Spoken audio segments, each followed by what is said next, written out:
Cake का स्वाद कैसा था? बहुत अच्छा। केक हमेशा अच्छा रहता है। इससे गठबंधन की मिठाई। जी हां, मोदी शाह के सामने से अखिलेश का हाथ पकड़कर कमरे में ले गए राहुल गांधी और देखते रह गया सत्ता पक्ष। स्वागत है आप सभी का। आप देख रहे हैं द राजनीति का विशेष सेगमेंट खबर और विश्लेषण। मैं हूं जब्बार खान। दोस्तों, आखिर 9 दिसंबर को ऐसा क्यों हुआ और क्या हुआ कि राहुल गांधी मोदी और शाह के सामने से अखिलेश यादव को खींचकर अपने साथ लेकर चले गए और पूरा का पूरा भारतीय जनता पार्टी का कुनबा देखता रह गया। आखिर राहुल ने ऐसा क्यों किया सत्ता पक्ष के सामने, और राहुल और अखिलेश की इस जोड़ी को इस हाल में इस तरीके से देखकर मोदी और शाह चिढ़ क्यों गए? दिलचस्प खबर है दोस्तों, विस्तार से आपको सब कुछ बताते हैं।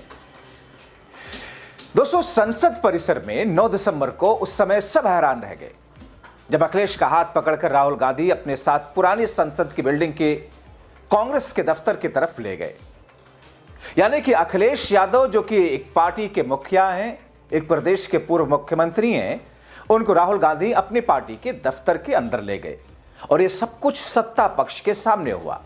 यह सब कुछ मोदी शाह के कुनबे के सामने हुआ। मगर दोस्तों, जब अखिलेश यादव अंदर वहां पर जाते हैं राहुल गांधी के सामने, तो अखिलेश भी देख करके हैरान होते हैं, क्योंकि वहां पर टेबल पर जो चीज रखी हुई थी उसे देख करके अखिलेश सोच में पड़ गए। लेकिन दोस्तों, दरअसल टेबल पर था क्या? उस टेबल पर एक केक रखा था। दरअसल 9 दिसंबर को सोनिया गांधी का जन्मदिवस था, लेकिन सोनिया गांधी उस वक्त अपने दफ्तर में या उस कमरे में मौजूद नहीं थी। वहां पर मौजूद लोग सोनिया गांधी का इंतजार कर रहे थे और फिर इतने में सोनिया गांधी आती हैं। अखिलेश यादव से बातचीत होती है। सोनिया गांधी आई, उन्होंने कांग्रेसी सांसदों, नेताओं और अखिलेश यादव समेत दूसरे लोगों के साथ में केक काटा।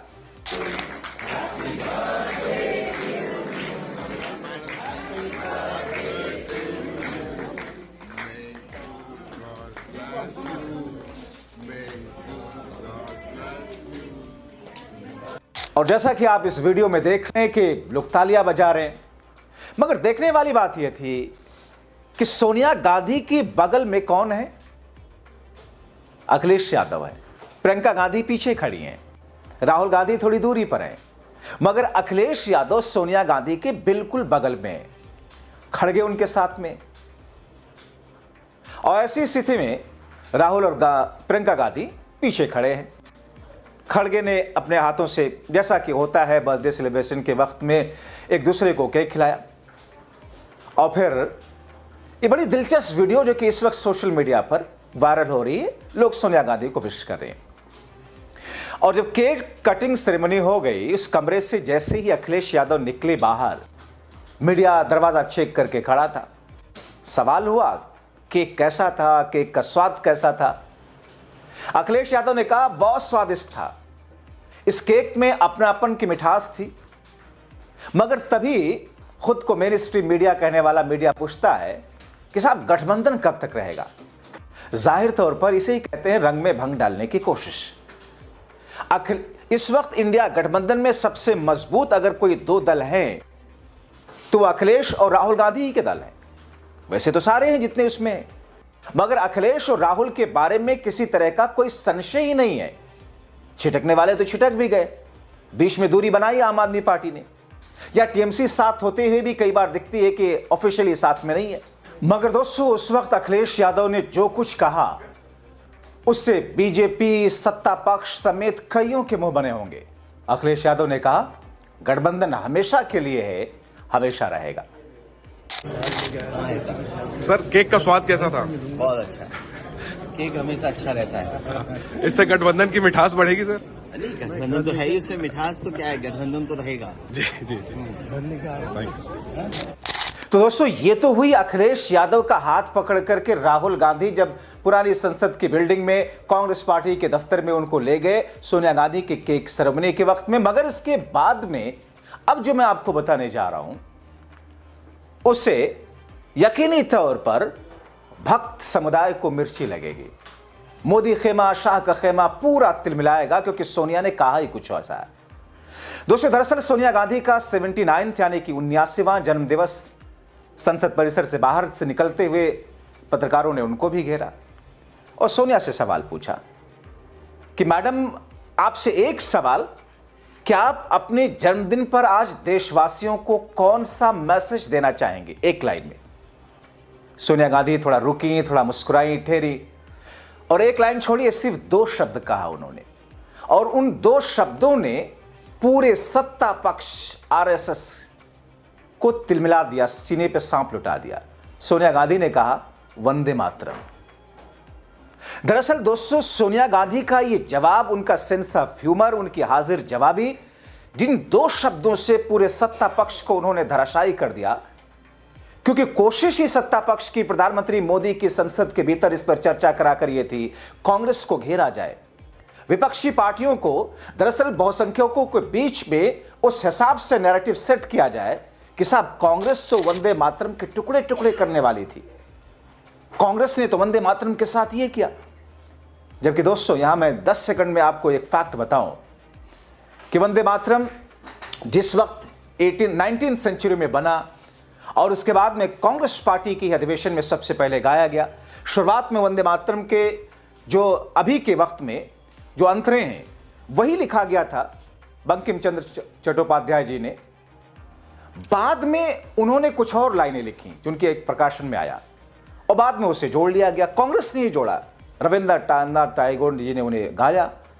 लेकिन जब देश में आपसी सौहार्द की बात आई, क्योंकि 1930 के आसपास में ब्रिटिश ने बांटो और राज करो की स्थिति को, जब उस बीच में जब अंग्रेजों ने अपने सेकंड फेज में ज्यादा बढ़ावा दिया, हिंदू मुस्लिम में दूरियां होने लग गई, तो ये बात आई कि साहब देश का राष्ट्र गीत ऐसा होना चाहिए जिसमें सब दिल खोल करके दिल से गाएं, किसी को हर्ट ना हो, क्योंकि मुस्लिमों की धार्मिक आस्था के हिसाब से कुछ चीजें हैं इसमें हर्ट हो रही थी। तो फिर उस समय पंडित जवाहरलाल नेहरू, जबकि अभी पीएम नहीं बने थे, 1947 से पहले की बात है, पंडित जवाहरलाल नेहरू, सरदार पटेल, श्यामा प्रसाद मुखर्जी, 2 बार दोस्तों, 1950 में भी ये हुआ था, उस वक्त श्यामा प्रसाद मुखर्जी तो सरकार में थे नेहरू के साथ में, राजेंद्र प्रसाद जी, रविन्द्रनाथ टैगोर, ऐसी महान हस्तियों ने सहमति से एक राय, एक मत होकर कहा कि ठीक है, उस अंतरे को इसमें नहीं शामिल करते हैं जिससे किसी की धार्मिक आस्था को ठेस पहुंचती है। मगर मोदी साहब ने संसद में क्या किया? उन्होंने तो सिर्फ नेहरू को इसके लिए एक विलन बना दिया। शायद अगर इतिहास को ढंग से पढ़ा होता एनडीए का पूरा समुदाय, तो शायद मोदी साहब का स्क्रिप्ट राइटर ऐसा लिख कर नहीं देता। खैर, सोनिया गांधी ने वंदे मातरम इन 2 शब्दों से दरअसल मोदी शाह समेत पूरे कुनबे को हिला डाला। आपने देखा कैसे 150वें वर्ष पर संसद के दोनों सदनों में इस पर बहस और चर्चा सब कुछ हुई। अब दोस्तों, जिस फैसले में महात्मा गांधी शामिल थे, जिस फैसले में रविंद्रनाथ टैगोर शामिल थे, जिस फैसले में सरदार पटेल शामिल थे, वही पटेल जिन्होंने आरएसएस पर बैन किया था, राजेंद्र प्रसाद शामिल थे, संघ के बड़े नेता श्यामा प्रसाद मुखर्जी शामिल थे, उस फैसले के लिए मोदी साहब कांग्रेस को टारगेट करते रहे। इस लिहाज से सोनिया का यह जवाब बिल्कुल दूरअंदेशा ना माना गया। आपको बताएं कि सोनिया गांधी की दूरदर्शी नेतृत्व में, ऐसा नहीं कि सोनिया गांधी इटली से आई, शादी कर ली और उसके बाद में पार्टी के अध्यक्ष हो गई और पूरा मौज काट लिया। सोनिया गांधी के दूरदर्शी नेतृत्व में कांग्रेस पार्टी की जब ये अध्यक्ष रही है दोस्तों, क्योंकि एक वक्त में कांग्रेस पार्टी का बुरा हाल हो रहा था और सोनिया गांधी के अध्यक्ष बनने के बाद कांग्रेस पार्टी का उत्थान हुआ। 2 बार लगातार यूपीए की सरकार रही इन्हीं के अध्यक्ष में। उन्हीं के मार्गदर्शन में महात्मा गांधी राष्ट्रीय ग्रामीण रोजगार योजना, यानी कि जिसे आप मनरेगा जानते हैं, सोनिया गांधी के अध्यक्ष में मार्गदर्शन में यह कानून बना। आरटीआई आया, राष्ट्रीय खाद्य सुरक्षा अधिनियम, जिसके तहत आज मोदी जी वो फ्री का राशन बांटते हैं ना, उसी कानून के तहत फूड सिक्योरिटी बिल जिसे कहा जाता है। शिक्षा का अधिकार बच्चों के लिए, हर देश के हर बच्चे के लिए जरूरी जो बनाया गया, वो इन्हीं के नेतृत्व में कांग्रेस पार्टी की सरकार ने बनाया। ऐसे ऐतिहासिक अधिकार आधारित कानूनों के माध्यम से भारत की तस्वीर बदली है। मैं यहां कांग्रेस का सपोर्ट नहीं ले रहा, बल्कि ये जो बड़े बड़े कानून आए, जिस आरटीआई के माध्यम से आप कोई भी पर्दाफाश करते हैं, जानकारी लेते हैं, दरअसल कांग्रेस ही लेकर आई थी। और इसके अलावा लैंड एक्विजिशन बिल, किसानों की जमीनें जब सरकार लेती है तो उस अधिग्रहण के लिए क्या मुआवजा होना चाहिए, कैसे होना चाहिए, ये सब कुछ, हालांकि कानून तो पहले से भी था, लेकिन किस तौर पर राहुल गांधी, आपको याद होगा भट्टा परसोल का वो पूरा का पूरा एपिसोड।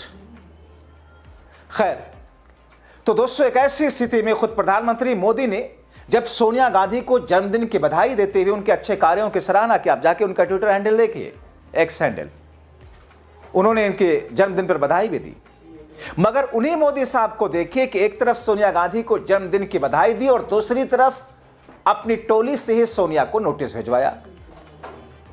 देखिए खबर में, इसी बीच दिल्ली के राउज एवेन्यू कोर्ट ने उनके जन्मदिन पर उन्हें नोटिस भेजा। खबर छपी है सोनिया गांधी पर आरोप कि उन्होंने भारतीय नागरिक बनने से पहले अपना नाम वोटर लिस्ट में शामिल करवाया। दरअसल याचिका मजिस्ट्रेट कोर्ट के उस फैसले को चुनौती देती है जिसमें सोनिया गांधी के खिलाफ एफआईआर दर्ज करने का आदेश देने से इनकार किया गया था।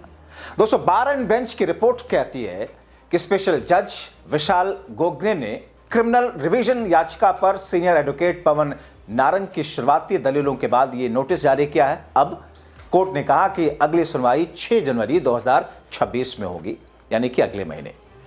जबकि दोस्तों, जैसा कि मैंने आपको बताया, हाल ही में जज वैभव चौरसिया ने याचिका खारिज करते हुए कहा था किसी व्यक्ति की नागरिकता से जुड़े मामले पर हस्तक्षेप केंद्र सरकार से लेकर के चुनाव आयोग का वोट लिस्ट में डालना या नागरिकता होगी नहीं होगी, सब उनके पास में है। मतलब एक तरफ दोस्तों मोदी सोनिया को जन्मदिवस की बधाई दे रहे थे और दूसरी तरफ उन्हें कोर्ट से नोटिस भिजवा रहे थे। फिलहाल ये वीडियो देखिए एक बार फिर से, सोनिया गांधी के जन्मदिवस का केक कटिंग सेरेमनी के वक्त का वीडियो।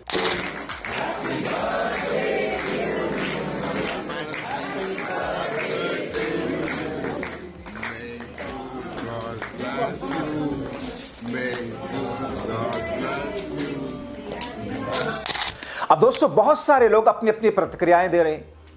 कई सारे राजनीतिक पंडित, सोशल मीडिया यूजर, लोग यह तक लिख रहे हैं कि साहब मोदी शाह से किसी की खुशी थोड़ी देखी जाती है। वो कहावत है ना कि आदत से मजबूर। तभी संसद में सांसद संजय सिंह ने मोदी शाह को इसी मुद्दे पर आईना दिखाया जिस पर वो तितरई का प्रयास करते रहे। और आप क्या कर रहे हैं? आप इन नारों के पीछे अपने गुनाहों और अपराध को छिपाना चाहते हैं। वंदे मातरम का मतलब क्या है? वंदे मातरम का मतलब है मातृभूमि की वंदना। मातृभूमि की वंदना। हम मातृभूमि की वंदना करते हैं, तो आप कैसे मातृभूमि की वंदना कर रहे हैं? अरे 1 रुपए में तो एक आम नहीं मिलता। आपने 1 रुपए में अडानी को 1050 एकड़ जमीन और 10 लाख आम और लीची के पेड़ दे दिए। ये मातृभूमि की वंदना, ये आपकी मातृभूमि की वंदना है। ऑनरेबल मेंबर, आप मातृभूमि को बेचकर मातृभूमि की वंदना कर रहे हैं। ये मातृभूमि की, आज वंदे मातरम पे ही बात करूंगा सर। मातृभूमि की वंदना, मातृभूमि की वंदना हिंदुस्तान के एयरपोर्ट को बेच के नहीं हो सकती। मातृभूमि की वंदना रेल को बेच के नहीं हो सकती, सेल को बेचकर नहीं हो सकती, समुद्री तटों को बेचकर नहीं हो सकती, कोयला और गैस को बेच के नहीं हो सकती, हिंदुस्तान की जमीनों को बेच के नहीं हो सकती। तुम लोग मातृभूमि को बेचने वाले लोग हो, तुम मातृभूमि की वंदना करने वाले लोग नहीं हो। मान्यवर, वंदे मातरम पे ही सुनिए। आज वंदे मातरम के अलावा कुछ बोलूंगा ही नहीं। मातृभूमि की वंदना, इस मातृभूमि की वंदना में जब यहां पे लीडर ऑफ द अपोजिशन बोल रहे थे, मान्यवर, honourable I am not yielding sir, I am not yielding sir, let him just, I am not yielding sir, I am not yielding sir. जब लीडर ऑफ अपोजिशन बोल रहे थे, authenticate it please then. जब leader, sir I am not yielding, sir I am not yielding. जब यहां पे leader of opposition बोल रहे थे, नो पॉइंट ऑफ ऑर्डर, खड़गे साहब उनके मुंह से नो पॉइंट ऑफ ऑर्डर, दलित शब्द निकल गया, दलित शब्द निकल गया। पूरी की पूरी भारतीय जनता पार्टी हाउस में खड़े होकर विरोध करने लगी। दलितों से इतना चिढ़ है आपको? क्या दलित भारत माता के बच्चे नहीं? क्या पिछड़े भारत माता के बच्चे नहीं? क्या आदिवासी भारत माता के बच्चे नहीं? अगर दलितों, पिछड़ों, आदिवासियों की बात होगी तो आप विरोध I'll करेंगे, have to give it to LOH. आप विरोध I'll have to करेंगे। give- तो अब दोस्तों आप क्या कहेंगे इन तमाम चीजों को लेकर के अपनी राय जरूर लिखें। अंत तक वीडियो देखने के लिए शुक्रिया।